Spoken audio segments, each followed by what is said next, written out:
भगवान के लिए कोई अमीर या गरीब नहीं होता, सब एक समान होते हैं। भगवान तो सिर्फ भक्त की भक्ति से प्रसन्न होते हैं और भक्त के लिए ही सारी लीलाएं रचते हैं।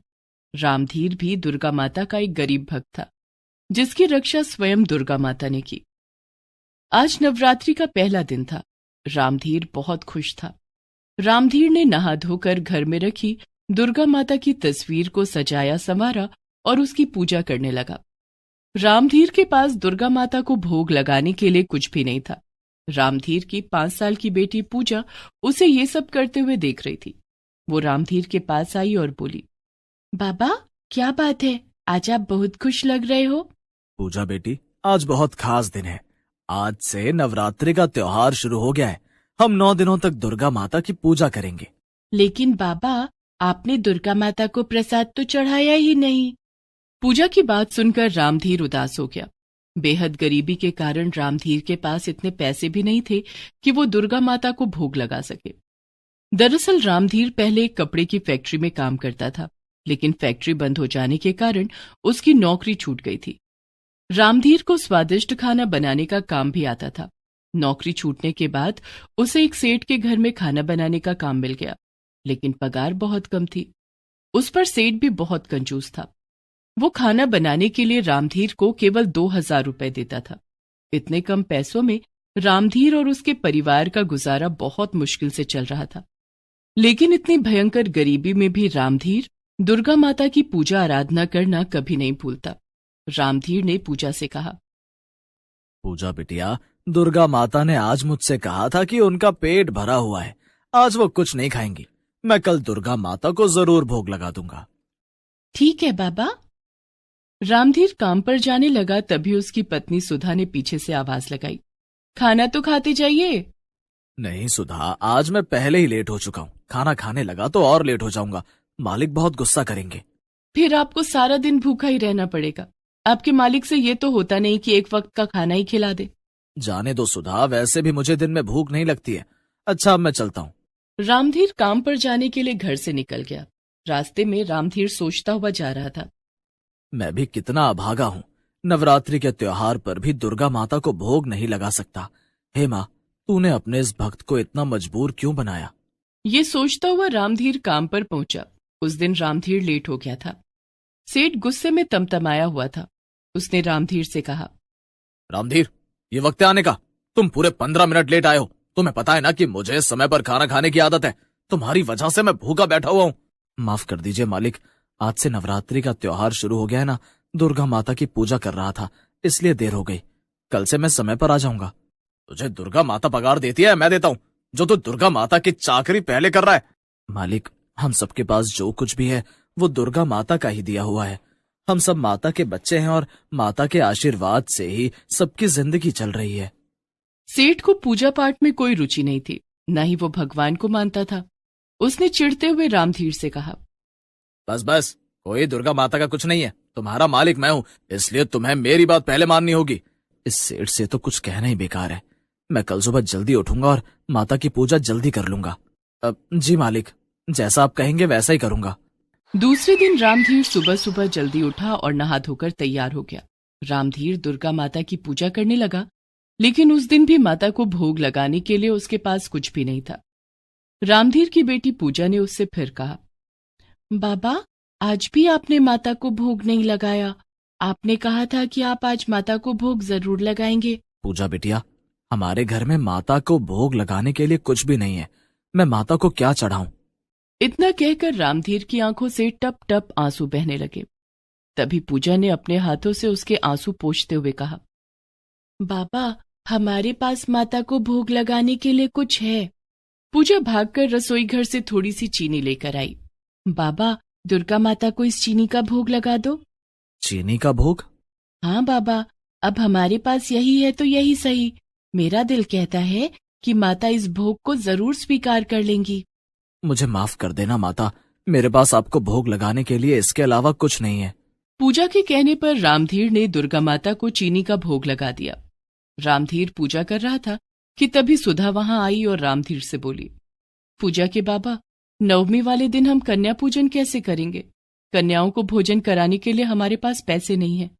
बिना कन्या पूजन के हमारी पूजा अधूरी रह जाएगी। मैं सोच रही थी कि पड़ोसियों से कुछ पैसे या अनाज उधार ले लूं। ठीक है सुधा, ऐसा ही कर लो। अगर कुछ पैसों या अनाज का जुगाड़ हो जाए तो हम भी कन्या पूजन अच्छे से कर पाएंगे। पूजा करने के बाद रामधीर काम पर चला गया और सुधा पड़ोसियों के घर। कंचन काकी, अरे सुधा, आओ आओ, कहो क्या बात है। काकी, आपको तो पता ही है नवरात्रि के त्योहार चल रहे हैं। हमारे पास कन्या पूजन करने के लिए कुछ भी नहीं है। अगर कुछ पैसे या कुछ अनाज उधार मिल जाते तो हम अगले महीने सब चुका देंगे। अरे सुधा, तुम्हें तो पता ही है कि तुम्हारे काका का धंधा इन दिनों कितना मंदा चल रहा है। कुछ कमाई नहीं हो रही। हमारे पास तो खुद के खाने के लिए भी पैसे नहीं है, तो उधार कहाँ से दे पाएंगे। ठीक है काकी, कोई बात नहीं। अच्छा, मैं चलती हूँ। सुधा ने दूसरे पड़ोसियों से भी उधार मांगे, लेकिन उसे किसी ने कुछ नहीं दिया। शाम को रामधीर जब काम से लौटा तो सुधा ने उसे सारी बात बताई। कोई बात नहीं सुधा, मुझे पूरा विश्वास है कि दुर्गा माता हमारी कोई ना कोई सहायता जरूर करेंगी, तुम देखना। इसी तरह से नवरात्रि के दिन गुजरने लगे। रामधीर रोज माता को चीनी का भोग लगाता। 8वें दिन जब वो सेठ के घर काम पर पहुंचा।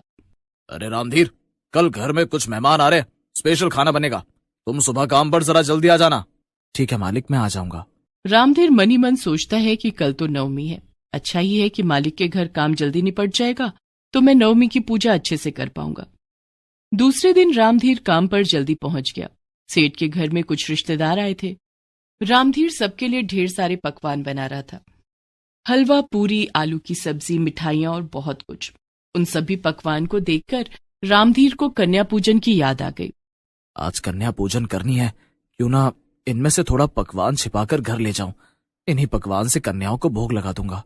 रामधीर ने सारे पकवान बना लिए और फिर सेठ के रिश्तेदारों को पकवान परोसने से पहले सभी पकवान में से थोड़ा थोड़ा निकालकर उसने एक पोटली में बांध लिया और सेठ से बोला, मालिक, मैंने सारा खाना बना दिया है, अब मैं घर जाऊं।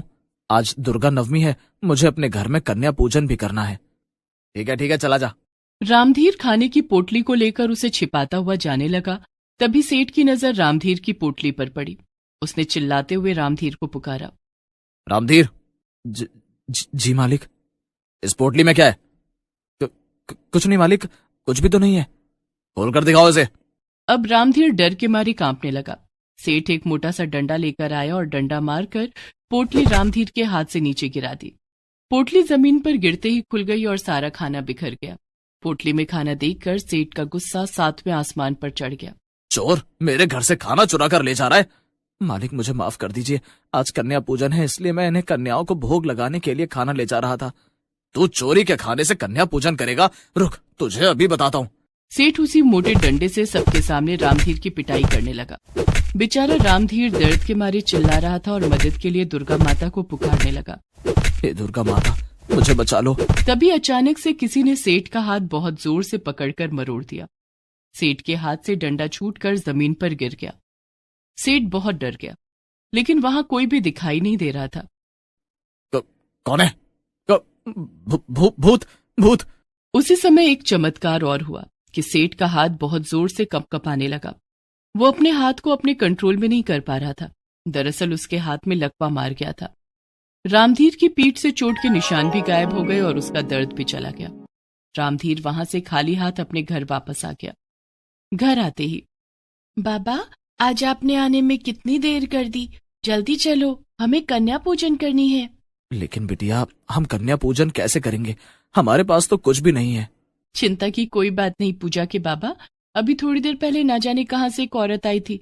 उसने कहा कि उसके घर में कन्या पूजन के लिए भोजन बना था, लेकिन पूजन के लिए कोई कन्या नहीं आई, इसलिए वो सारा भोजन हमें देकर चली गई। हम इन्हीं भोजन से कन्या पूजन करेंगे।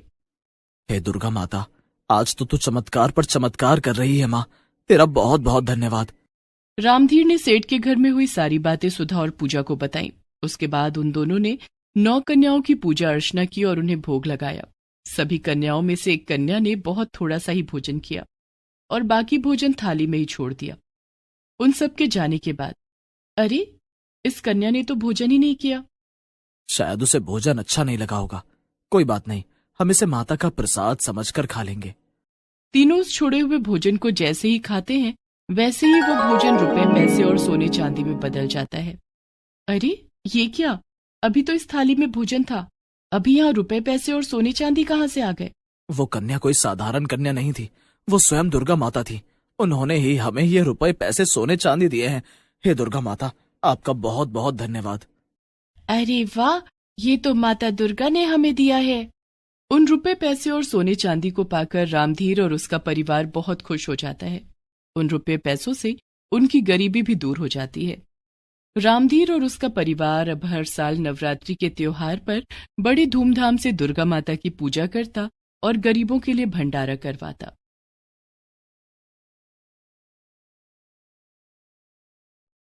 ये कहानी है सीतापुर गांव के रहने वाले रघु की। रघु दशहरे के दिन जलाने के लिए रावण का पुतला बनाता था, लेकिन रघु की इससे ज्यादा कमाई नहीं हो पाती थी। अब देखते हैं कि गरीब रघु पैसे कमाने के लिए क्या करता है। रघु बहुत ही गरीब था। वो अपनी माँ के साथ सीतापुर गांव में रहता था। रघु के पिता लंबी बीमारी और पैसे के अभाव में सही इलाज नहीं मिलने के कारण चल बसे थे। रघु के पिता रावण दहन के लिए रावण, कुंभकर्ण और मेघनाद का पुतला बनाते थे। उनके जाने के बाद ये काम अब रघु को करना था। सीतापुर गांव में दशहरे का त्योहार बड़े ही धूमधाम से मनाया जाता था। दशहरा से पहले नवरात्रि के पूरे 9 दिन तक गांव में काफी रौनक रहती थी। जगह जगह पूजा पंडाल बनाए जाते और माँ दुर्गा की प्रतिमा की स्थापना की जाती। गांव के लोगों को विजयादशमी के दिन रावण दहन का बेसब्री से इंतजार रहता था। रावण दहन देखने के लिए गांव के रामलीला मैदान में पूरा गांव उमड़ पड़ता था। रघु, ओ रघु। हाँ माँ। रघु, विजयादशमी आने वाली है। रावण दहन के लिए रावण का पुतला बनाना कब शुरू करेगा? माँ, मुखिया जी के यहाँ से रावण का पुतला बनाने के लिए अभी तक कोई खबर नहीं आई है। अरे तू जाकर पूछ ले, आखिर काम तो तेरा है ना। मुखिया जी के पास तो ढेरों काम होंगे, हो सकता है उन्हें याद ही ना हो। ठीक है माँ, अभी मुखिया जी के पास जाता हूँ। मुखिया जी के आदेश पर रघु के पिता मधुर पहले रावण का पुतला बनाते थे। अब ये काम रघु को करना था। रघु गांव के मुखिया के पास जाता है। तो कैसे आना हुआ रघु? मालिक, अब की बार रावण दहन नहीं होगा क्या? अरे कैसे नहीं होगा, वही तो रौनक है हमारे गांव की। तुम रावण का पुतला बनाना शुरू कर दो। ठीक है मालिक। दूसरे दिन रघु जंगल जाता है और लकड़ियां काट कर लाता है और पुतला बनाने के लिए सारा सामान इकट्ठा करने के बाद वो बड़ी मेहनत से रावण का पुतला बनाने में जुट जाता है। अरे रघु, इतनी कम लकड़ियां क्यों लाया है? माँ, इतनी लकड़ियों से रावण का पुतला तो बन जाएगा ना? अरे मेघनाद और कुंभकर्ण का पुतला नहीं बनाओगे क्या? उफ, ये तो मैं भूल ही गया था। रघु दूसरे दिन फिर जंगल जाता है और ढेर सारी लकड़ियां काट कर लाता है। उसके बाद रघु बड़ी मेहनत से रावण, मेघनाद और कुंभकर्ण तीनों का पुतला बनाता है। कुछ दिन की मेहनत के बाद तीनों पुतले बनकर तैयार हो जाते हैं। ये लो रघु, तुम्हारे पैसे, और विजयदशमी के दिन रामलीला मैदान में रावण दहन देखने जरूर आना। रघु वो पैसे लेकर घर चला जाता है और वो पैसे अपनी माँ को दे देता है। रघु बेटा, दशहरा खत्म होने के बाद क्या करोगे? कुछ सोचा है? इतने पैसों से पूरे साल का गुजारा तो नहीं होगा। पैसों की कमी के चलते तेरे पापा हमें छोड़ गए। हमें कुछ और काम भी करना होगा। तभी रघु के दिमाग में एक आइडिया आता है। माँ, क्यों ना मैं लकड़ी के सामान बनाना शुरू कर दूं? हाँ, ये ठीक रहेगा। तू जंगल जाकर और लकड़ियां काट कर ले आ। उन लकड़ियों से खिलौने और दूसरे सामान बनाकर बाजार में बेच देना। उससे हमें कुछ और पैसे मिल जाएंगे। रघु ऐसा ही करता है और जंगल जाकर और लकड़ियां काट कर ले आता है। उन लकड़ियों से रघु खिलौने, कठपुतली और सजावट के सामान बनाता है। अरे वाह रघु, तूने तो बहुत सुंदर खिलौने बनाए हैं। ये कठपुतली तो बहुत सुंदर है। इनके अच्छे पैसे मिल जाते तो मेरी मेहनत सफल हो जाती। जरूर मिलेंगे, मेहनत कभी बेकार नहीं जाती। रघु लकड़ी से बनाए हुए सामान को गांव में बेचने के लिए जाता है, लेकिन उन सबको खरीदना तो दूर, उनकी तरफ कोई देखता भी नहीं था। कभी कभी कोई ग्राहक अगर कुछ खरीद भी लेता तो औने पौने दाम देता। रघु की कमाई अच्छी नहीं हो रही थी। इस बात से रघु बहुत मायूस हो गया और वो उदास रहने लगा। ऐसे उदास रहने से क्या होगा रघु? क्या करूं माँ, सोचा था लकड़ी के बनाए सामान बेचकर कुछ पैसे कमा लूंगा और हमारा गुजारा ठीक से हो जाएगा, लेकिन ऐसा नहीं हुआ। गांव में तो कोई इन्हें देखता भी नहीं। अब क्या अगले दशहरा का इंतजार करना पड़ेगा, जब रावण पुतला बनाऊंगा तब कुछ पैसे मिलेंगे। और क्या कर सकते हैं रघु बेटा, कोई उपाय भी तो नहीं है। इन सब सामान की तो गांव में कोई कद्र ही नहीं है। हाँ, अब तो अगले दशहरे का ही इंतजार करना पड़ेगा। रघु और कमला की जिंदगी बहुत गरीबी में कट रही थी। देखते देखते समय गुजर गया और फिर दशहरे का त्योहार आ गया। लेकिन रावण का पुतला बनाने के लिए मुखिया जी के घर से कोई खबर नहीं आई, तो रघु खुद मुखिया के घर चल पड़ा। राम राम मुखिया जी। अरे आओ आओ रघु, कहो क्या बात है। मुखिया जी, क्या इस बार रावण दहन नहीं होगा? अरे रावण दहन क्यों नहीं होगा, जरूर होगा। तो पुतला बनाना शुरू कर दो मालिक। नहीं रघु, पिछली बार के पुतले में कोई खास दम नहीं था। पुतले की लकड़ियां सीली हुई थी और पुतला धू धू करके नहीं जला। गांव वालों को रावण दहन में मजा नहीं आया। मालिक, इस बार मैं अच्छी और सूखी लकड़ियों से रावण का पुतला बनाऊंगा। नहीं रघु, दरअसल इस बार रावण का पुतला शहर से बनकर आ रहा है। शहर में बहुत बढ़िया कारीगर हैं जो हमारे गांव के लिए रावण का पुतला बना रहे हैं। तुम रहने दो। ये सुनकर रघु बहुत दुखी हो गया और भारी मन से घर लौट आया। तुझे क्या हुआ? तेरा मुंह क्यों लटका हुआ है? पुतला बनाने के लिए लकड़ी लेने जंगल नहीं जाना है क्या? अब तो ना रावण बनाना है और ना ही खिलौने बिकते हैं। किसके लिए जंगल से लकड़ियां लाऊं? रघु ने अपनी माँ कमला को मुखिया की कही हुई सारी बात बताई। जब मुखिया जी शहर से रावण मंगा सकते हैं, तो हम भी अपना रावण बेचने शहर जा सकते हैं। तू जंगल जाकर लकड़ियां ले आ और रावण का पुतला बनाकर उसे शहर में बेच देना। रघु को अपनी माँ का ये आइडिया अच्छा लगा। रघु दूसरे दिन ही जंगल जाकर ढेर सारी लकड़ियां काट कर ले आया और रावण का पुतला बनाने लगा। रघु ने कुछ दिन की कड़ी मेहनत के बाद रावण, कुंभकर्ण और मेघनाथ तीनों का पुतला बना लिया। रघु के हाथों में जैसे कोई जादू था। उसके बनाए हुए पुतलों को देखकर ऐसा लग रहा था मानो वो तीनों जीवित पुतले हों। माँ, रावण तो बन गया। अब? रघु बेटा, तूने तो इन पुतलों में जान डाल दी है। ऐसा लग रहा है जैसे ये तीनों अभी बोल पड़ेंगे। इन्हें कल ही शहर ले जाकर बेच देना। देखना, इन पुतलों के बहुत अच्छे पैसे मिलेंगे। ठीक है माँ, आज तो रात हो गई है, मैं कल शहर जाकर इन्हें बेच दूंगा। आधी रात को खुसुर फुसुर की आवाज से कमला और रघु की नींद खुल गई। माँ, तूने कुछ आवाज सुनी? हाँ बेटा, लगता है बाहर कोई है।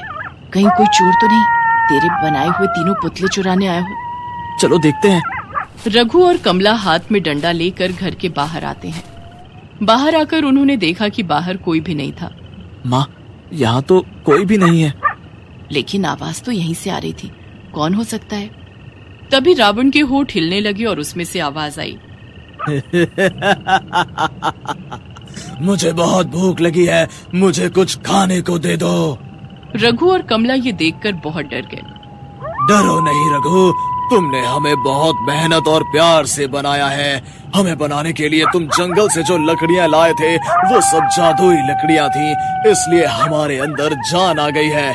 हमें मत जलाओ, तुम हम तीनों को भोजन करा दो। भरपेट खाना खाकर हम वापस जंगल चले जाएंगे।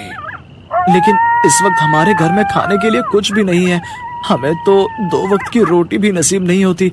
हम आपको क्या खिलाएंगे? आपको बेचकर जो हमें पैसे मिलेंगे उससे हम खाने का सामान खरीदेंगे। अगर तुम हमें भोजन कराओगे और हमें नहीं बेचोगे तो हम तुम्हें उससे ज्यादा धन देंगे। मैं रसोई में देखती हूँ, अब शायद खाने के लिए कुछ होगा। कमला रसोई में जाकर देखती है कि वहाँ थोड़ा सा आटा रखा हुआ था। कमला उस आटे से तीनों पुतलों के लिए रोटियां बनाती है और प्याज और नमक के साथ उन्हें खाने के लिए दे देती है। तीनों पुतले सारी रोटियां खा जाते हैं। तुम दोनों ने हमें भरपेट भोजन कराया है, तुम दोनों को इसका इनाम जरूर मिलेगा। रघु, हमें बनाने के लिए जंगल में जिस जगह से तुम लकड़ियां काट कर लाए थे उसी जगह से तुम और लकड़ियां काट कर ले आओ। उन लकड़ियों से तुम जो भी सामान बनाओगे वो सोने के बन जाएंगे। इतना कहकर रावण समेत तीनों पुतले जंगल चले गए। अगले दिन सुबह रघु जंगल जाता है और उसी जगह से और लकड़ियां काट कर लाता है। उन लकड़ियों को काटकर रघु उनसे लकड़ियों के गहने बनाता है। रघु उन लकड़ियों से कान के कुंडल, चूड़ियां, गले का हार और कई गहने बनाता है और थोड़ी ही देर के बाद वो सारे गहने अपने आप सोने के बन गए, जिसे देखकर रघु और कमला की खुशी का ठिकाना न रहा। रघु, इन्हें बेचकर तो हमारी गरीबी के दिन दूर हो जाएंगे। तू इन गहनों को शहर ले जाकर बेच देना। माँ की बात मानकर रघु ने उन सोने के गहनों को शहर ले जाकर बेच दिया और ढेर सारे पैसे लेकर घर आया। उस दिन रघु खाने का ढेर सारा सामान भी लेकर आया। रघु और उसकी माँ ने पेट भरकर खाना खाया। रघु बेटा, इन पैसों से हम अपना कोई काम शुरू कर सकते हैं। ज्यादा लालच अच्छी बात नहीं है। कहीं गांव वालों को हम पर शक हो गया तो लेने के देने पड़ जाएंगे। हाँ माँ, इन पैसों से मैं मिठाइयों की दुकान खोलूंगा। मिठाइयों की दुकान में हमेशा ही भीड़ होती है और हमारी अच्छी कमाई हो जाएगी। रघु और कमला ने मिलकर एक मिठाई की दुकान खोली और दिन रात मेहनत करके अपनी दुकान चलाने लगे। अब उनकी गरीबी के दिन भी दूर हो गए थे। Please subscribe this channel.